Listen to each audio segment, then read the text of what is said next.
why do you think your son is conservative? I have no clue. I'll let him answer that question. That's a bad answer. Hold on a second. You as a father should listen to your son. You shouldn't say, hold on a second. I listen to him all the time. But hold on, but then you just said you don't know. I don't know where he went so bad. I mean, come on. It's like, I don't know where he went wrong. I don't know how he went off the rails. Would the smarter of the two like to chime in here? Yeah.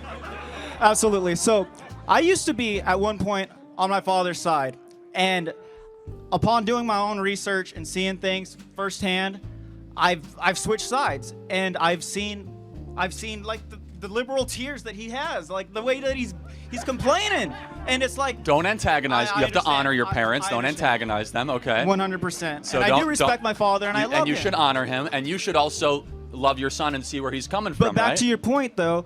We talk every day about politics to the point where it's divided us. And so for him to say that he does not know where I stand is So let me ask you, why do you think your father is a liberal? Let me ask you. Okay, this is why I know he's a liberal.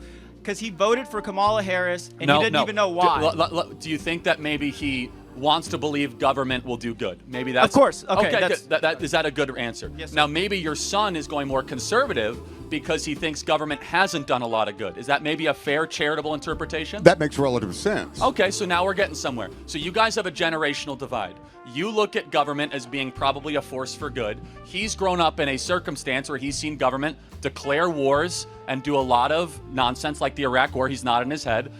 Trigger the financial crisis, only accentuate income inequality. So what I'm just saying for you two, because a father-son divide is more important than politics, is really try to come down at what generational perspective do they have. Finally, where do you get your news from? You, baby. Okay, sir, where do you get your news from? I don't watch any kind of video media at all. I get it mostly by reading, and I go through a broad spectrum of different sources. So here's what I'll just say in closing, guys, is that never let politics get in the way of the beautiful relationship between father and son. My advice first is for the son to the father, understand he comes from a different generational perspective. He thinks government is probably a good force and, that we shouldn't question our institutions. Now, your son, understandably, is seeing it harder than ever to own a home. He's seen a border wide open. He's seen lies from politicians. He's seen the enrichment of the ruling class. And instead of interrupting and want to get in an edge, smartly be like, maybe my son is processing a way that I might not agree with, but he's growing up in a different circumstance than I ever would. Charlie Kirk was one of one,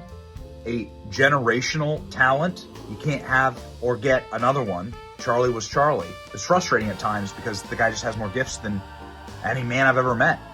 He was prophetic, and it was remarkable to witness. I was witness to a miracle in a prophetic light.